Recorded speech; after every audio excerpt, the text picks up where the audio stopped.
ياسين والقرآن الحكيم إنك لمن المرسلين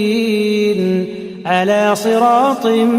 مستقيم تنزيل العزيز الرحيم لتنذر قوما ما أنذر آباؤهم فهم غافلون لقد حق القول على أكثرهم فهم لا يؤمنون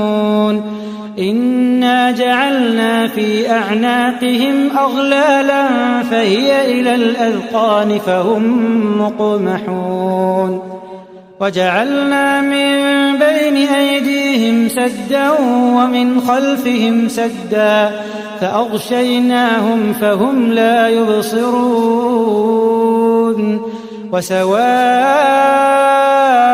عليهم أأنذرتهم أم لم تنذرهم لا يؤمنون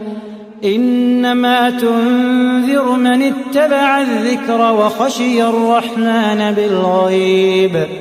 فبشره بمغفرة وأجر كريم